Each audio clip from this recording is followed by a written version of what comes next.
मंत्रा face wash, ये कोई cosmetic नहीं, आयुर्वेदिक औषधि है। देहरादून में वीर शहीद अनुसुईया प्रसाद की पुण्यतिथि पर श्रद्धांजलि, बलूनी पब्लिक स्कूल में श्रद्धांजलि कार्यक्रम। रुड़की में प्रेस क्लब की महत्वपूर्ण बैठक आयोजित, वरिष्ठ सदस्यों ने की बैठक की अध्यक्षता, चुनाव सर्वसम्मति से संपन्न कराने पर सहमति। रुड़की में बीजेपी विधायक प्रदीप बत्रा ने की प्रेस वार्ता, सरकार ने घोषित किया नए गन्ना का मूल्य, विधायक ने किसानों के लिए बताया बड़ी राहत। हेलीपैड योजना को लेकर बयान, कुंभ मेला अधिकारी सोनिका का बड़ा बयान, कहा मेला नियंत्रण भवन की नई बिल्डिंग पर बनेगा हेलीपैड। तालेर में अवैध खनन के खिलाफ ताबड़तोड़ कार्रवाई, पुलिस ने 3 वाहन ट्रैक्टर ट्रॉली को किया सीज, खनन ले जाते हुए पकड़ा गया डंपर चालक।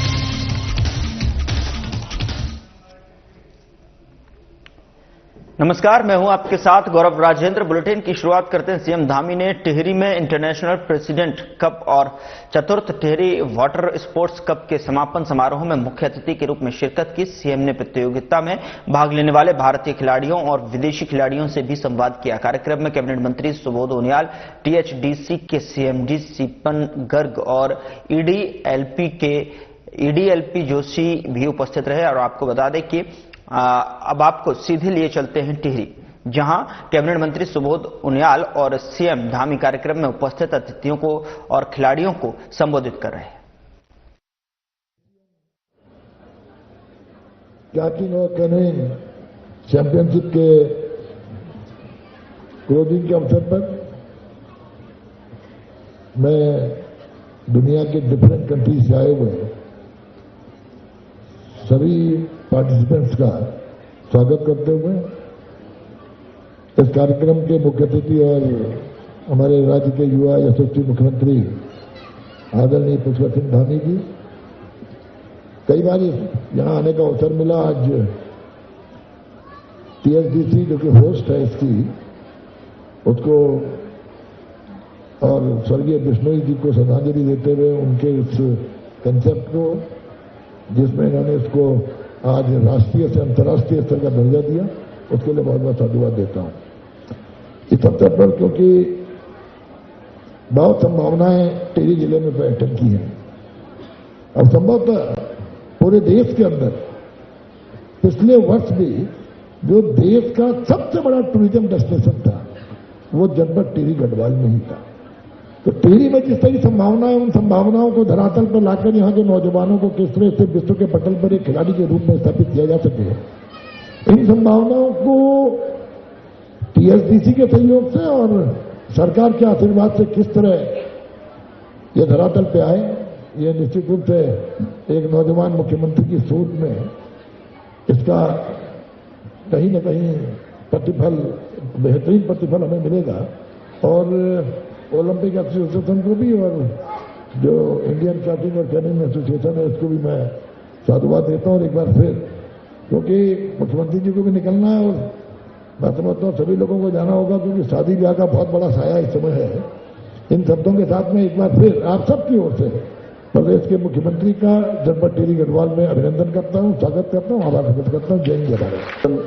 सहित सभी आयोजकों को उनके अथक प्रयासों के लिए और समर्पण के लिए भी धन्यवाद देता हूं, जिनकी कड़ी मेहनत से, परिश्रम से और योगदान से यह आयोजन इतना सफल रहा है। साथ ही में सभी प्रतिभाग करने वाले प्रतिभागियों को भी, सभी खिलाड़ियों को, अभी अनेक खिलाड़ियों से वहां पर हम सबको मिलने का अवसर प्रदान हुआ, उन सभी खिलाड़ियों को भी मैं बधाई देता हूं जिन्होंने इस प्रतियोगिता में भाग लिया और अपने उत्कृष्ट प्रदर्शन से हमारे टिहरी क्षेत्र के आसपास के क्षेत्र के लोगों को अपने प्रदर्शन से रोमांचित करने का काम किया। भाइयों बहनों, ये हमारे लिए बहुत हर्ष का विषय है कि टिहरी झील में पहली बार प्रेसिडेंट कप 2025 का आयोजन हो रहा है और इसमें जैसा बताया गया 22 देशों के 300 से भी अधिक खिलाड़ी यहां पर भाग ले रहे हैं। इसके साथ ही चौथी बार इस विशाल टिहरी झील में राष्ट्रीय स्तर की वाटर स्पोर्ट्स प्रतियोगिता सफलतापूर्वक संपन्न हुई है नेशनल गेम्स की भी प्रतियोगिता यहां पर संपन्न हुई थी। आप सबको पता है भाइयों बहनों, मेरा शुरू से मानना रहा है कि टिहरी झील ऊर्जा उत्पादन और जल प्रबंधन की दृष्टि से ही नहीं, बल्कि पर्यटन की दृष्टि से और साहसिक खेलों के आयोजन की दृष्टि से भी हमारे प्रदेश के लिए अत्यंत ही महत्वपूर्ण है। यहां की आर्थिकी के लिए, यहां के व्यापार के लिए, अन्य जो हमारे काम धंधे हैं, उन सभी के लिए भी अत्यंत महत्वपूर्ण है। जो टिहरी झील कभी सिर्फ एक बाढ़ परियोजना के रूप में देखी जाती थी, आज वही टिहरी झील पर्यटन, साहसिक खेलों और स्थानीय आजीविका के लिए भी नए अवसरों का सबसे बड़ा एक केंद्र बन गई है। आने वाले समय में इसको और विस्तार रूप लेना है। अभी मैं देख रहा था, एक मुझे किशोर उपाध्याय जी ने एक पत्र दिया है, उस पत्र में कुछ सुझाव दिए हैं।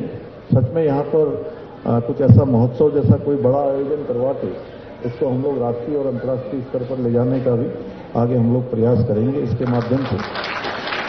और हमारा ये प्रयास रहा है कि यहाँ समय समय पर इस प्रकार के कार्यक्रम आयोजित होते रहे, जिससे साहसिक खेलों को बढ़ावा मिलता रहे, बल्कि इस क्षेत्र में पर्यटन गतिविधियों को भी और विस्तार मिले और बल मिले और हमारे प्रतिभागियों को यहां पर अपने प्रतिभाओं का प्रदर्शन का अवसर मिले, साथ ही यहां के लोगों को काम भी मिले। भाइयों बहनों, खेल न केवल हमारे युवाओं के शारीरिक और मानसिक विकास के लिए बहुत महत्वपूर्ण है, बल्कि खेलों के माध्यम से जो जीवन में सीखने को मिलता है, अनुशासन है, टीम वर्क है, संघर्षशीलता है और लगातार टीम स्पिरिट, ऐसे गुणों का विकास खेलों के माध्यम से होता है। इसी को देखते हुए आदरणीय प्रधानमंत्री जी ने अपने प्रधानमंत्री बनने के बाद अनेक जो खेलों के क्षेत्र में नवाचारों को प्रारंभ किया, नए निर्णय लिए। उधर सैनिक कल्याण मंत्री गणेश जोशी ने प्रेमनगर भाववाला स्थित बलूनी पब्लिक स्कूल में 10 महार रेजिमेंट के वीर शहीद अनुसुया प्रसाद गौड़ की पुण्यतिथि पर आयोजित श्रद्धांजलि कार्यक्रम में प्रतिभाग किया। मंत्री जोशी ने शहीद अनुसुया प्रसाद गौड़ के चित्र पर पुष्प अर्पित कर उन्हें भावपूर्ण श्रद्धांजलि दी, उनकी वीर गाथा को नमन किया। कार्यक्रम में सैनिक कल्याण मंत्री ने वीर नारियों को सम्मानित किया और साथ ही विद्यालय के छात्रों द्वारा ऑपरेशन सिंदूर विषय पर आयोजित पेंटिंग प्रतियोगिता में विजेता छात्राओं को मेडल पहनाकर पुरस्कृत भी किया। सैनिक कल्याण मंत्री गणेश जोशी ने कहा कि मात्र 17 वर्ष की आयु में 1971 के भारत पाकिस्तान युद्ध में अदम्य साहस का परिचय देकर शहीद हुए महावीर चक्र मरणोपरांत विजेता अनुसुया प्रसाद गौड़ का बलिदान राष्ट्र हमेशा स्मरण रखेगा। उन्होंने कहा कि राज्य और केंद्र सरकार शहीदों और उनके परिजनों के सम्मान और कल्याण के लिए निरंतर कार्य कर रही है। सैनिक कल्याण मंत्री जोशी ने कहा कि शहीदों के परिजनों को उनकी योग्यता के अनुसार सरकारी नौकरी प्रदान कर रही है। वीरता पदकों की सम्मान राशि में कई गुना वृद्धि की गई है।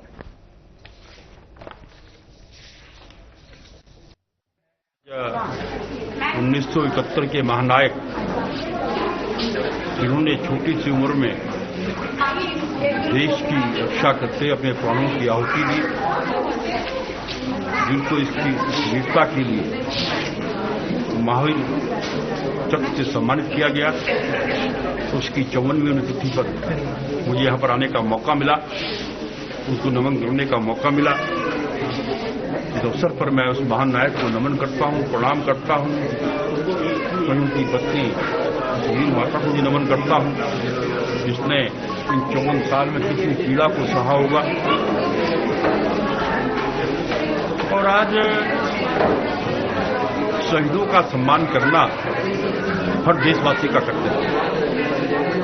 देखिए, शहीद की कोई जाति धर्म नहीं होता। शहीद देश के लिए शहीद होता है और इस बलिदान को और शहीदों के उनके ऊपर रोया भी नहीं जाता, गर्व किया जाता है कि उन्होंने देश की रक्षा के लिए अपने प्राणों को न्यौछावर किया। मुझे आज यहाँ पर आने का मौका मिला, मैंने अपनी ओर से भी उनको श्रद्धांजलि अर्पित किए और हमारी सरकार लगातार उन शहीदों के लिए, उन वीर नारी के लिए, वीर माताओं के लिए काम कर रही है। हमने इनको मिलने वाले गारंटी अवार्ड की पुरस्कार राशि को कई गुना बढ़ा दिया है। परमवीर चक्र विजेता को सबसे ज्यादा सम्मान राशि मिलती है तो हमारे प्रदेश में मिलती है। और आज इन वीरों के सम्मान में एक सैन्य धाम बनकर तैयार हो गया है। इसको शीघ्र ही उसका लोकार्पण किया जाएगा। यहाँ की वीर माताओं वीर नारियों को समर्पित किया जाएगा। एक बार फिर मैं अपनी ओर से, अपनी सरकार की ओर से इस महान नायक को नमन करता हूं। और इस बीच बड़ी खबर का रुख करते हैं। बड़ी खबर देहरादून से मिल रही है, जहां पर पीएम मोदी ने की मन की बात, उत्तराखंड में शीतकालीन पर्यटन की ब्रांडिंग। मन की बात कार्यक्रम में 2.5 मिनट का अंश उत्तराखंड पर रहा केंद्रित। पीएम मोदी ने उत्तराखंड के प्रति अपना विशेष स्नेह प्रकट किया। राज्य में विंटर टूरिज्म, साहसिक खेलों, वेडिंग डेस्टिनेशन की संभावनाओं का उल्लेख किया। देशवासियों से सर्दियों के सीजन में हिमालय वादियों का अनुभव लेने की अपील की। सीएम धामी सरकार के कार्यों पर पीएम मोदी की मोहर। पीएम मोदी ने राज्य सरकार के प्रयासों की जमकर प्रशंसा की। सीएम धामी ने पीएम मोदी का आभार जताया। पीएम मोदी उत्तराखंड टूरिज्म के सबसे बड़े ब्रांड एम्बेसडर, ये सीएम धामी की तरफ से कहा गया है। पीएम का उत्तराखंड आगमन हर बार पर्यटन को नई गति देता है। केदारनाथ, बद्रीनाथ, आदि कैलाश और जागेश्वर धाम की यात्रा पर आ चुके हैं पीएम। पीएम के आगमन के बाद तीर्थ स्थलों पर श्रद्धालुओं की संख्या कई गुना बढ़ी। पिछले साल पीएम ने उत्तरकाशी के मुखवा गांव से शीतकालीन पर्यटन का शुभारंभ किया। विंटर टूरिज्म को बढ़ावा देने के लिए विशेष प्रयास हो रहे हैं। सरकार राज्य में वेडिंग डेस्टिनेशन को भी बढ़ावा दे रही है। देवभूमि के सतत विकास और संभावनाओं को विश्व पटल पर रेखांकित के लिए प्रदेशवासी पीएम के आभारी। पीएम के संकल्प के अनुसार उत्तराखंड को प्राकृतिक, आध्यात्मिक और साहसिक पर्यटन के मानचित्र पर उभारने के लिए संकल्पित।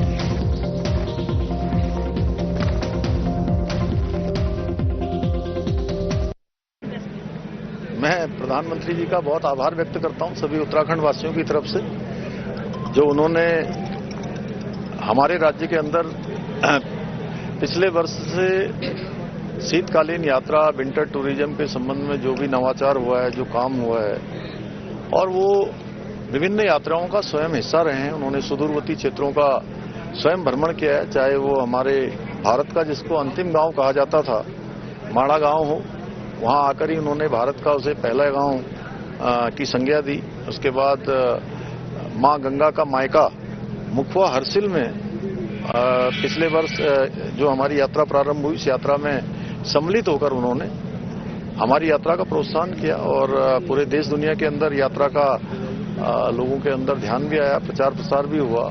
या सीमांत क्षेत्र आदि कैलाश हो, जोलिंगकोंग जो 17,000 फुट से भी अधिक ऊंचाई का क्षेत्र है, वो देश के पहले ऐसे प्रधानमंत्री हैं जो इन सीमांत क्षेत्रों में गए हैं। चाहे गुंजी का क्षेत्र हो, चाहे हमारा जागेश्वर धाम हो, अनेक क्षेत्रों का उन्होंने भ्रमण किया है। और आज की मन की बात के कार्यक्रम में उन्होंने विशेष रूप से हमारे राज्य के मेड इन उत्तराखंड का उल्लेख हो, या शीतकालीन यात्रा विंटर टूरिज्म का हो, या हमारी जो अभी हाई एल्टीट्यूड पर होने वाली मैराथन जो कड़ाके की सर्दी में आयोजित की गई थी, ये सभी आयोजन राज्य के अंदर हमारे टूरिज्म को प्रोत्साहित करेंगे।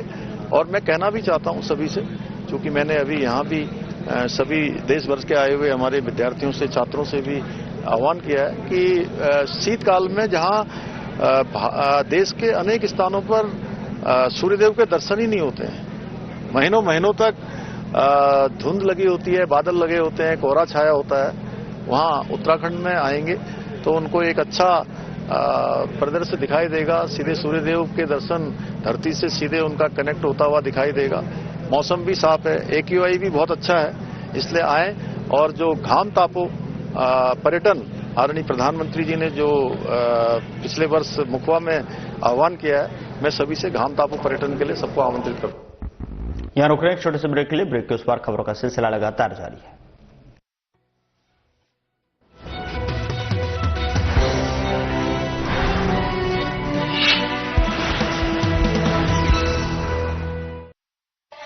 क्या आप इस खूबसूरत से देहरादून में अपना एक प्यारा सा आशियाना चाहेंगे? वेल, MDDA लाए हैं देहरादून के प्रीमियम लोकेशन पर ISBT housing scheme, an upcoming modern society. एक परफेक्ट रेजिडेंशियल लोकेशन क्या होती है, जहां से bus station, market, schools, airport सब नजदीक हो। और ऐसी ही प्रीमियम लोकेशन पर है ISBT हाउसिंग स्कीम, जो कि है हरिद्वार बाईपास रोड पर। This is a 3 BHK and this is GST free. Let's take a quick flat tour.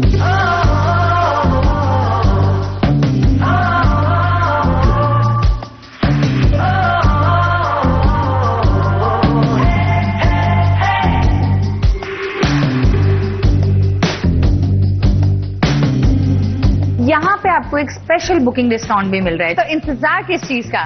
MDDA की ISBT housing scheme is calling for you.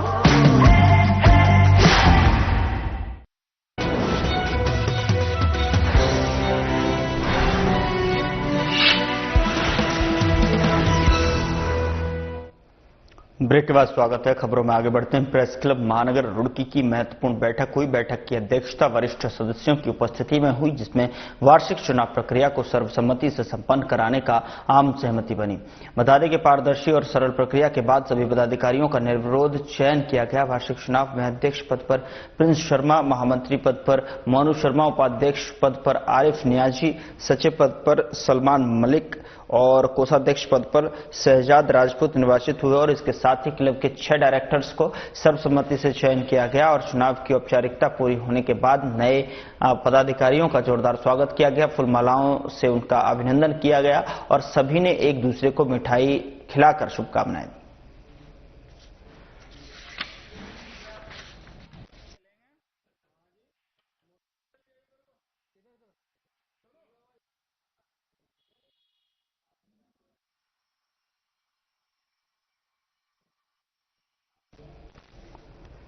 और इस बीच बड़ी खबर का रुख करते हैं। बड़ी खबर हरिद्वार से मिल रही है, जहां पर हेलीपैड योजना को लेकर कुंभ मेला अधिकारी सोनिका का बड़ा बयान सामने आया है। जहां पर हरिद्वार में हेलीपैड योजना प्रस्तावित है। हरकी पैड़ी स्थित मेला नियंत्रण भवन की नई बिल्डिंग पर हेलीपैड बनेगा। हेलीपैड के लेकर जो है तैयारियां पूरी की जा रही हैं। हेलीपैड योजना धर्मनगरी हरिद्वार को बनाएगी अत्याधुनिक। आपातकालीन स्थिति से निपटने और VVIP मूवमेंट में हेलीपैड होगा कारगर साबित। मेला प्रशासन और यूकाडा ने किया था सर्वे और फ्लाई का ट्रायल। DGCA से अनुमति मिलने के बाद नई बिल्डिंग पर हेलीपैड बनाने का काम होगा शुरू। स्थायी हेलीपैड पर प्राइवेट और सरकारी हेली आसानी से हो सकेंगे लैंड।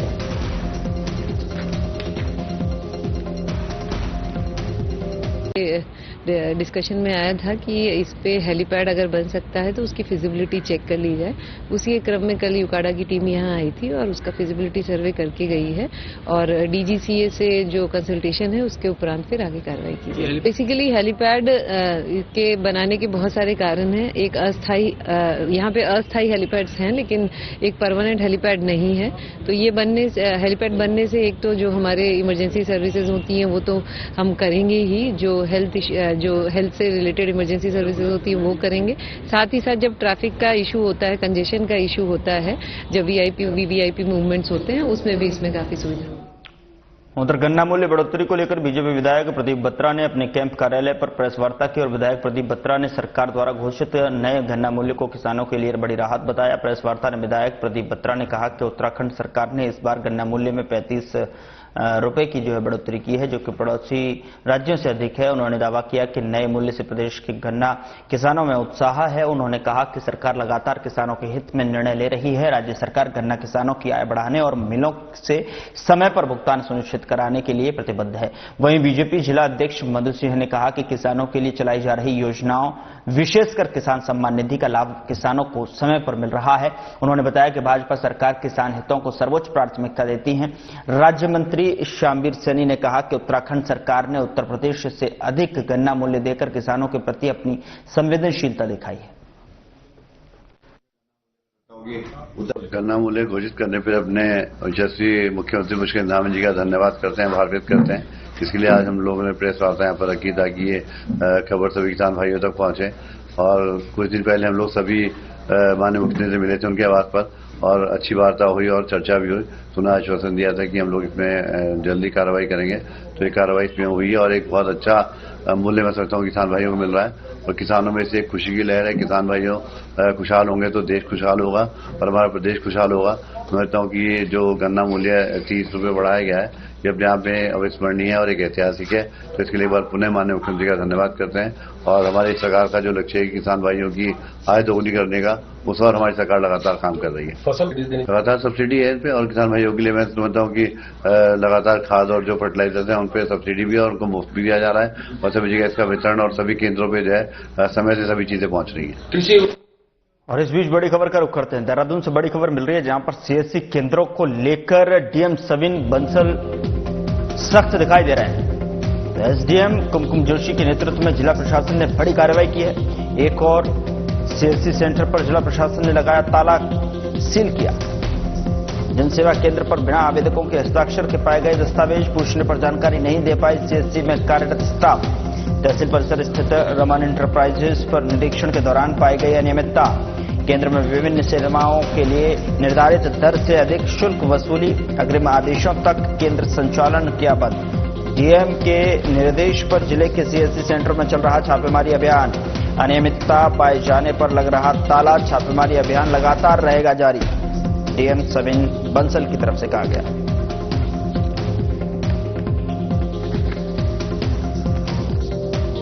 सीएससी सेंटर्स हमारे डायरेक्ट सिटीजन सर्विसेज से जुड़े हैं। आम जनमानस का उससे सीधा सरोकार है और यदि वहां पे कोई भी फॉर्जरी की जा रही है, कोई भी फ्रॉडुलेंट वे से रिपोर्ट्स लगाई जा रही हैं, तो जो जेन्युइन हमारे लाभ हैं, स्कीम्स और डिपार्टमेंट्स के थ्रू जो हम सब्सिडीज देते हैं, धनराशि अंतरण करते हैं या अन्य कई इनडायरेक्ट लाभ मिलते हैं, वो डाइवर्ट होते हैं। तो ये एक गंभीर मामला है और इसमें हमारे ऑनरेबल मुख्यमंत्री जी के भी निर्देश हैं कि इस तरह के forgery, diversion of state resources वो किसी भी दशा में नहीं होने चाहिए। और इस तरह के कई सारे सीएससी अब हमारे रडार पर हैं, उनका बैकग्राउंड वर्क किया गया है और एक एक करके उन सब पर इसी तरह से नकेल कसी जाएगी। इसी तरह से उनको एक्शन, उन पर एक्ट ऑन किया जाएगा और मुकदमे भी दर्ज किए जाएंगे। एसएसपी प्रवीन्द्र डोभाल के निर्देश पर कलियर पुलिस ने अवैध खनन के खिलाफ ताबड़तोड़ कार्रवाई की है। पुलिस ने सोहलपुर रोड पर 3 वाहन ट्रैक्टर ट्रॉली को सीज किया है। साथ ही एक डंपर चालक को खनन ले जाते हुए पकड़ा है। थानाध्यक्ष रविंद्र कुमार ने बताया कि पुलिस टीम ने सोहलपुर रोड पर अवैध खनन के खिलाफ छापेमारी की और इस दौरान पुलिस ने डंपर चालक को खनन सामग्री के साथ गिरफ्तार किया है। पुलिस टीम ने सभी वाहनों को कब्जे में लेकर सीज किया है। उन्होंने बताया कि सड़क दुर्घटनाओं की रोकथाम और आम जनमानस की सुरक्षा के लिए पुलिस विशेष चेकिंग अभियान चला रही है। उन्होंने बताया कि यदि दिन के समय कोई खनन वाहन चलाता पाया गया तो उसके खिलाफ आवश्यक विधिक कार्रवाई अमल में लाई जाएगी।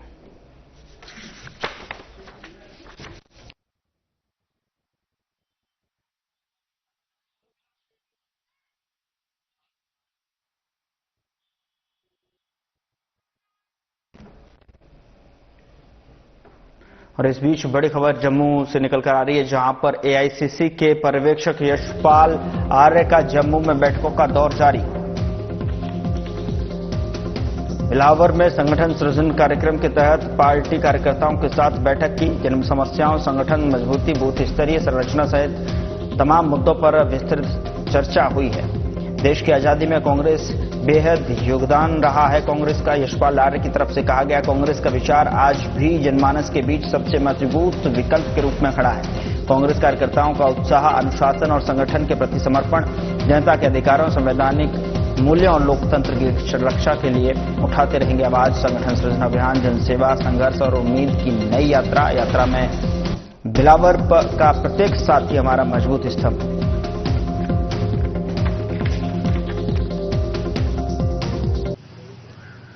कोई प्रेशर नहीं है, जो आप कहेंगे वही हम हाईकमान को भेजेंगे, क्योंकि बड़ा भरोसा है। मैं ऑब्जर्वर आया हूं, मैं उत्तराखंड से आया हूं। उत्तराखंड में भी मैदान भी है, पहाड़ भी है और कश्मीर भी, जम्मू भी इसी तरह का राज्य है। और देश में आज कांग्रेस की जरूरत है। कांग्रेस ने देश को नई दिशा दी। देश की आजादी में कांग्रेस का एक बहुत बड़ा